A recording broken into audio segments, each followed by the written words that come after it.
Money Sense, bringing an informed financial perspective to the Cayman community. Good morning, and live from my kitchen counter, it's Money Sense. We are all on the phone from our homes, so today you'll have to excuse us for if you hear child screaming in the background or dogs barking. But I am your host, Dr. Amy Hubble, and I think, at least I hope, I'm joined by my co-host, Georgie Loxton. How are you holding up, Georgie? Hi, Amy. I'm here. I'm on the line. I'm good. How are you today? Good. I'm doing great. Today we're going to be talking about what I know is a very hot topic, the Cayman Islands pension holiday and the withdrawal rights. And this is a huge issue, and I know both myself and Georgie have had a lot of people reaching out to us personally. So I know that you all have a lot of questions, and we are going to open up the phone lines in the second half of the show. So if you have questions, give us a call at 1-800-534-8255. Now, there are a lot of details to consider, and so we have had the good sense to invite on an expert. So today we're joined by Darren Trickett, the Relationship Manager for Pension Sales at Island Heritage. Darren, welcome, and thank you very much for your bravery and willingness to join us this morning. I know it must be an exceptionally busy time for you.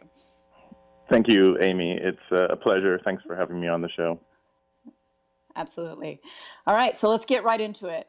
This is an educational show, so I wanted to just start with setting the stage and clarifying what are the rules, and Darren, you can help us out with this. What are the rules in normal times? What do the contributions look like and our access to it in what we'll call normal times?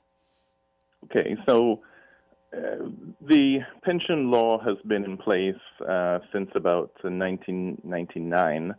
That means that many who were enrolled from the beginning will have been in the plan for about 20 years. You contribute 10%. It's 5% from the employee on a general basis and 5% from the employer. And I say general basis, it's no more than 5 from the employee and no less than 5% from the employer to total 10%. Anything in excess of the 10% mandatory contributions is considered voluntary contribution. Okay? Right, and that's taken out automatically of your paycheck and contributed directly to one of the private pension plans on the island, right? That is correct, yes.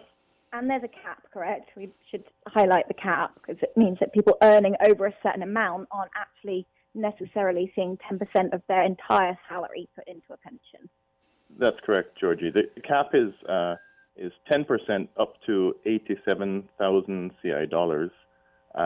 It was changed. The 2016 legislation changed that from 60,000 CI dollars to 87,000 CI dollars. So that was a fairly recent change as well.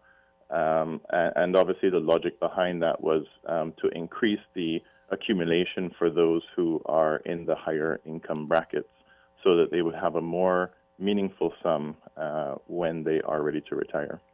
And this is a really good point, I think, that we haven't actually dwelled on much yet in our conversations, Amy. But, people who are earning north of 87,000 CI a year, maybe are probably seeing way less than 10% of their income going away to retirement, which, no experts out there are going to say that sort of 5, 6, 7% of your salary into a retirement pot is ever going to be enough.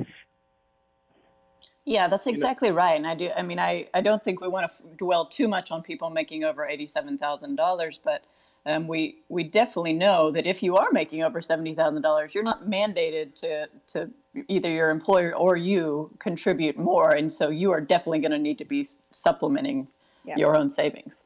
Yeah. I think as well, Amy, Georgie makes a fair point, but even for those not earning north of 87,000, 10% of earnings is generally not going to be considered enough to retire on. Most experts would consider somewhere between 15 and 20% of earnings, unless there are other sources of income that individuals can rely on, be it rental income or business income, whatever they may have. But, 10%, if you think about it this way, for every 10 years you work, you put 1 year of income aside. Which means after 40 years, which is normally what a career sort of looks like, you've only really put 4 years worth of income aside, average income. So it's really not going to be sufficient unless you supplement that. And the average retirement nowadays, a healthy 60, 65-year-old couple, there's a very good chance. I think it's about a 50% chance that one of the people in that couple will still be around well into their 90s, which means you're looking at on average a 30-year retirement. Yeah, that's certainly. We are in a retirement crisis. Yeah. But that's not specific to Cayman either. That's a crisis that you're seeing really in all developed countries around the world too. Yeah. So they're the rules as they stand today. Yeah, there's a lot of rules. Okay, well, let's talk about the new rules, or at least the new rules that are going to be in place for, I guess, this year for ease of understanding, right? And I know there's been a little bit of misinformation. There's a lot of details to this. I think even us yesterday when we were discussing this, we even had some questions, and a lot of even the professionals had some questions and some misconceptions about what the rules were. So Darren, maybe you can outline very succinctly, just quickly, what the new law is, which I believe goes into effect officially tomorrow, right? Yes, that's correct, Amy. And forgive me, this is all very new, so there might be parts of it which are still a little hazy to me. But what the withdrawal allows, it allows non-civil servants to withdraw if they have a balance that is not higher than $10,000. They can withdraw 100% of their balance. If their balance is in excess of 10,000 CI dollars, they would be able to withdraw the first 10,000 plus 25% of whatever is in excess of the 10,000 CI dollars. Okay, so and there's no penalty for doing that. There isn't a penalty, no. There's no fees that are levied by the pension administrators. It's probably noteworthy to say that everybody sort of knows that the market has taken a bit of a dip over the last few months for various reasons, COVID being one of them, of course. Your pension value may not be as healthy now as it was a few months ago. So that's something to consider if you're really thinking about, taking the funds. Yeah, and I think that is a great point. In fact, I mean, to me, this whole discussion reminds me of that quote in Jurassic Park by Jeff Goldblum's character where he's like, you scientists were so preoccupied with figuring out if you could, you didn't stop to think whether or not you should. What do you say to that, Georgie? Should we cash it out while we can? Yeah. I think I know what you're going to say.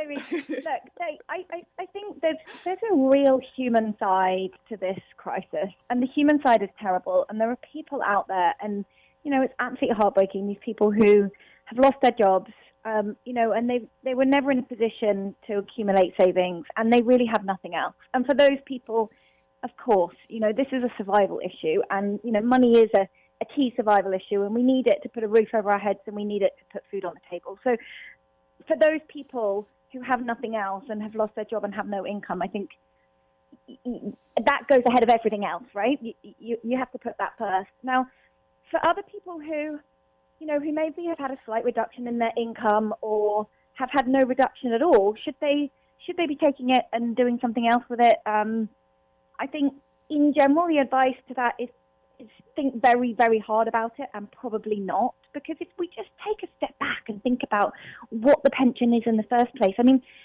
we're really one of the first generations, us and the people ahead of us who have had to save for themselves for retirement. It's not that long ago that your company saved for you in a defined benefit scheme. Now we have to do it ourselves, and we humans are not very good at this. We're not very good at saying no to something today so that we can say yes to something later on. And that's essentially what you have to do in order to save for retirement.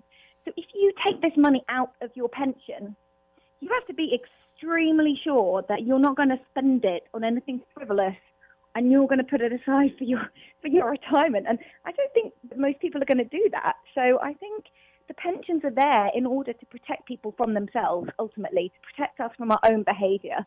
And in that sense, I think, the general advice to people is if you don't need it, it should stay right where it is. Yeah, I think I'm in your Georgie, and I certainly agree with you in this terms of the thing that I do actually like about the Caymanian pension plan is you're not actually tasked with saving for yourselves. You are mandated by law to save 5% of your income, and your employer is mandated by law to save on your behalf 5% of your income. But this is not the first pension holiday we've even seen in the Cayman Islands. So we've had this. I think we had one a few years ago. I wasn't here, so I don't know. There's been a lot of kind of opening up to the ability to buy houses for Caymanians. I know that provision is going away, and Darren can fact check me on that.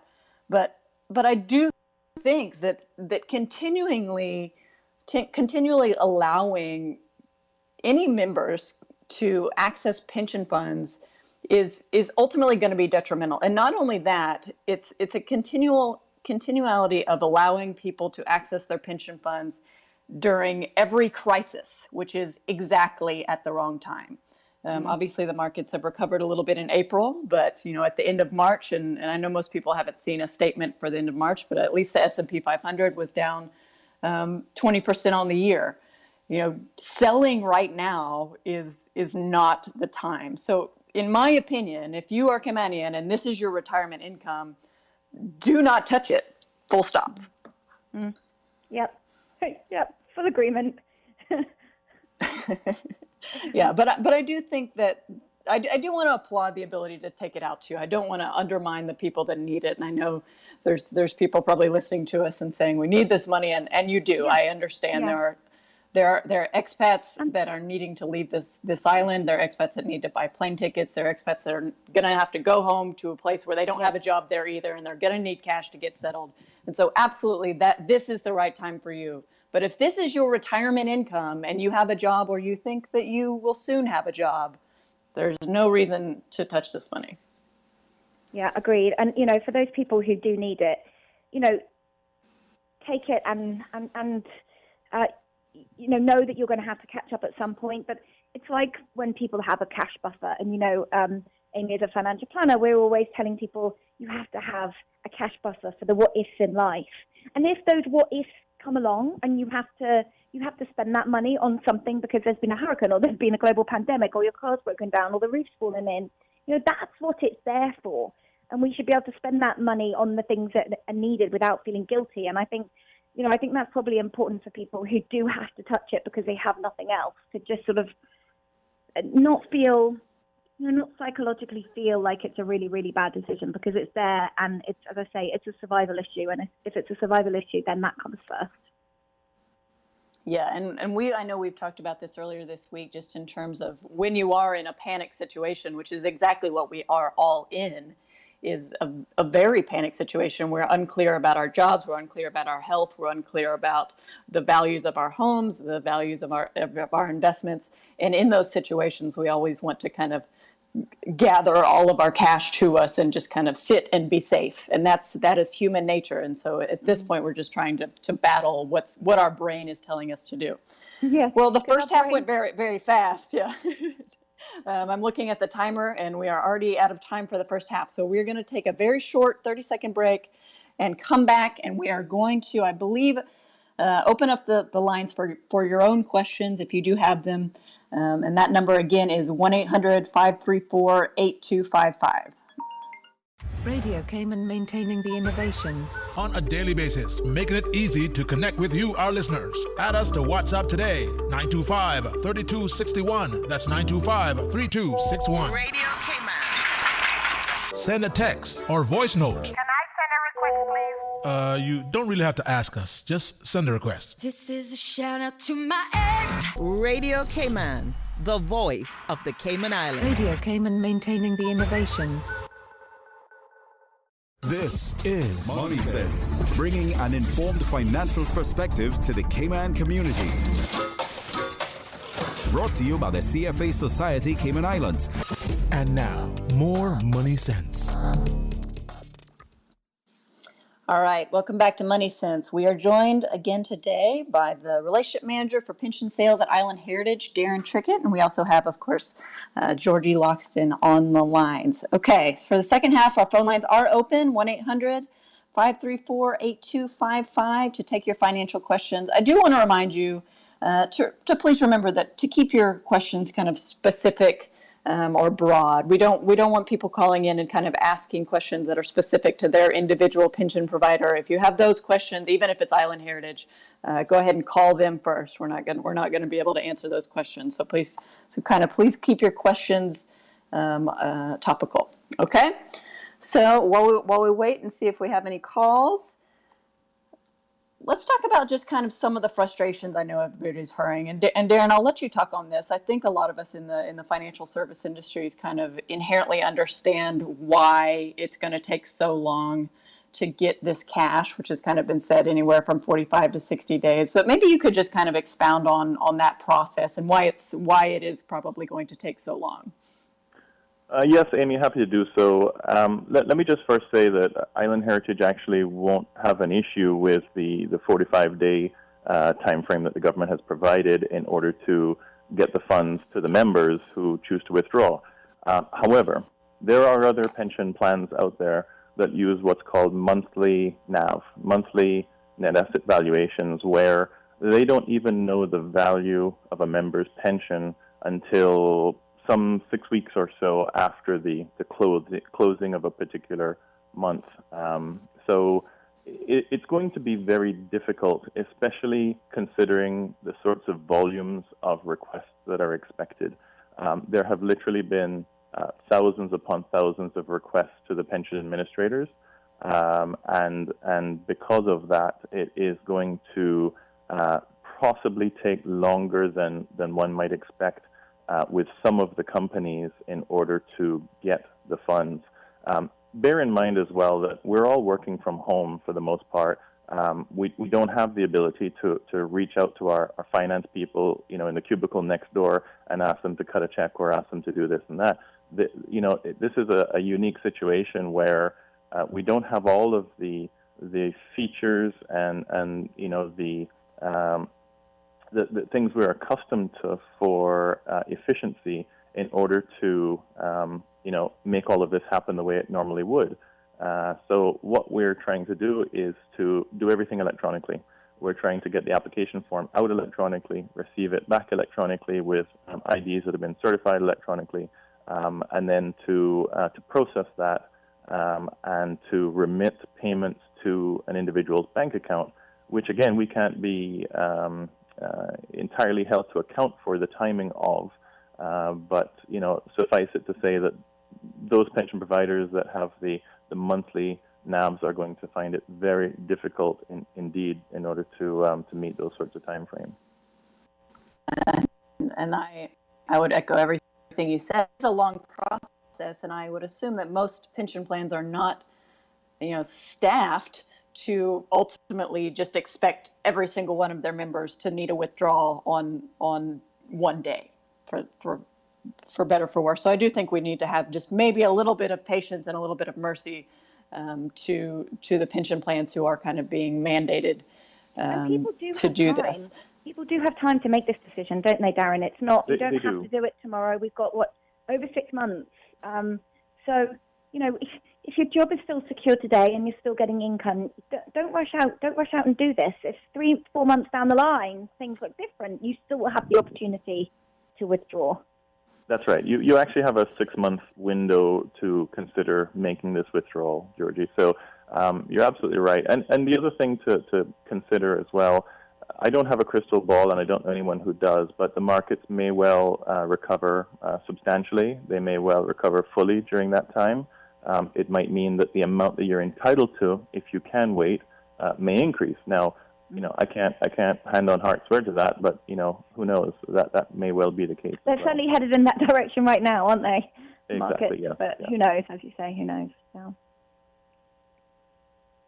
And it looks like, today's the last day of April, so who knows what happens today, but April through yesterday was up 13.66% only in the month of April. So I think as of yesterday, actually the 1-year return, at least on the S&P 500, has actually turned positive. So today, compared to 1 year ago, you're actually positive. So it's your valuation on whatever date that you're ultimately asking for your impression. I really urge you to wait as long as your mental stability really can to do that, because you are going to get to take advantage of some of this recovery off of what in many markets was up to a 30% loss. But okay, I'm told we do have a call on the line. So Susan, go ahead and patch that through. Yeah. Good morning, ladies and gentlemen. Good morning. Good morning. How are you all doing? Thank you very much again. Just two quick questions. In relation to the investment guidelines of the National Pension Plan in terms of the allocations in different sectors, investment sectors, do you have any particular views generally on how that could be amended to improve the investment performance of the pension plans? Because the private pension plans have very strict investment criteria, as you know, compared to when you look at the public service pension plan, which have a much more liberal strategy or guidelines.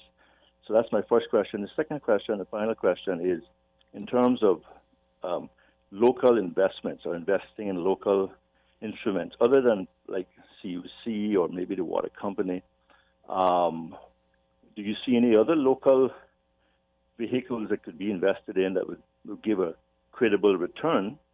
Because, of course, the banks are paying nothing nowadays. So just give us some thoughts on those 2 points. Thanks very much.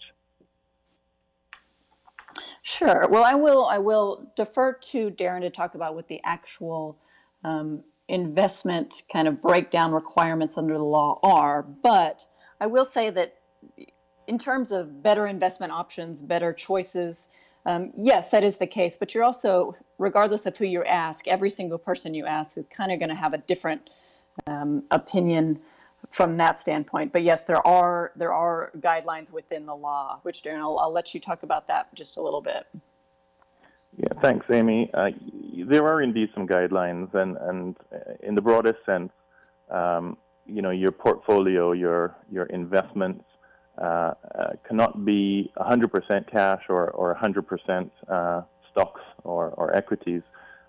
There's a balance in there where the law requires you have a certain component of stocks and a certain maximum of cash and a certain component of fixed income investments as well.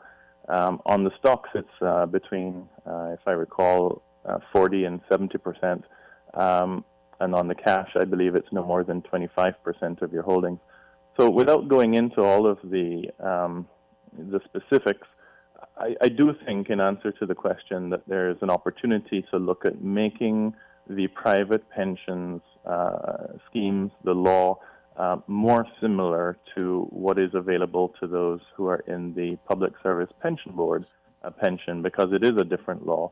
And it is more liberal, as the caller put it, and there's an opportunity there, I believe, to look at investments, other investments, where there may be more risk to some of them, and as a result, there may be some higher returns.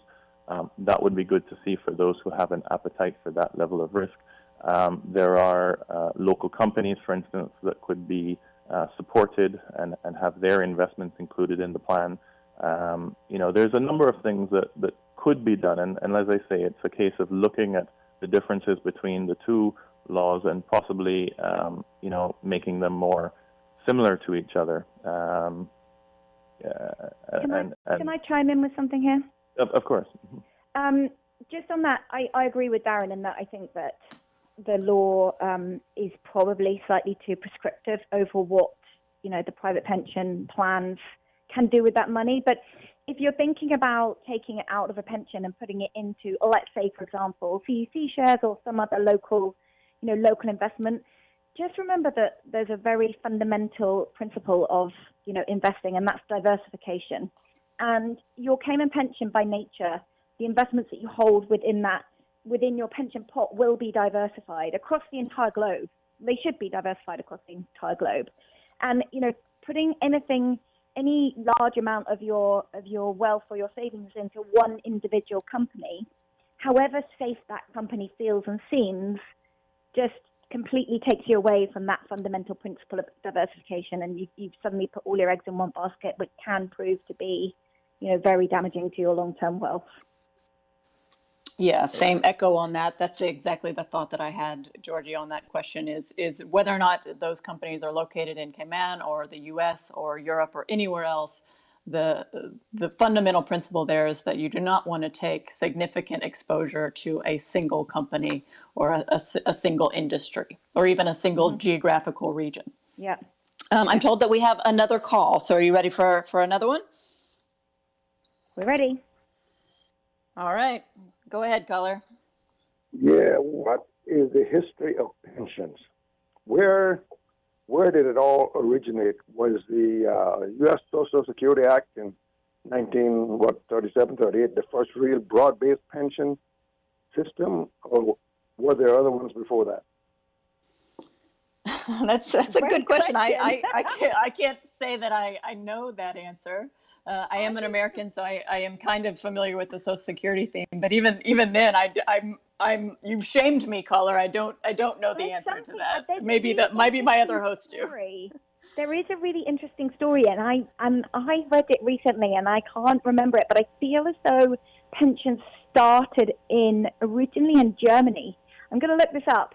I'm going to look it up for you, but you look up the story. But the key thing to remember, though, is they're actually relatively recent pensions, because people generally, pretty much worked until they died. Not that long, not that many generations ago. It's a very recent phenomenon that, people have started, spending the last third of their life outside of work and having to fund their income during that time. I think it only started in the 1900s, and I think that they started in Germany, but I'm going to look that up for you because I know that there's an interesting story. I read it recently. Perfect. We will tweet it on Money Sense Radio, some sort of economic history lesson of pensions going back. But thank you for the call.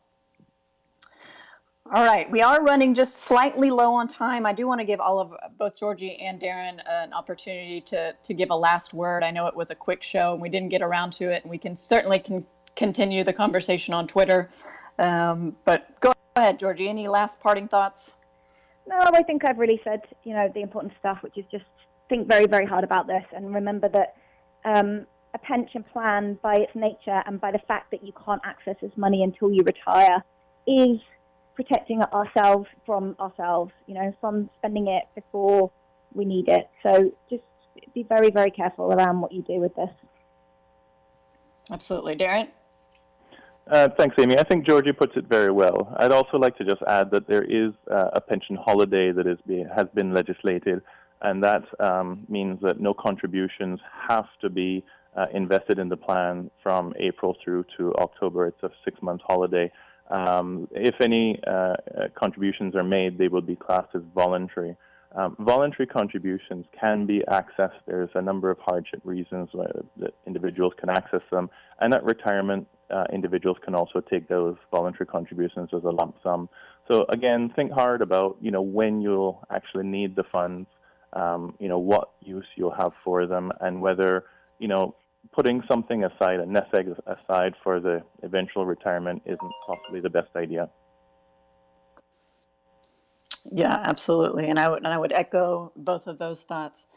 Well, we are sadly out of time. I know that this went very quickly and there are a lot of questions and a lot of things still swirling on this. So please feel free to reach out to us. As a reminder, a replay of today's show is available, I believe, right now on Radio Cayman's YouTube channel, and will be later available as a podcast on the CFA Society Cayman Islands website and all your favorite mobile podcasting apps. With that, thank you, guests. Thank you, Georgie. Stay safe, Cayman, and we'll see you again in 2 weeks' time.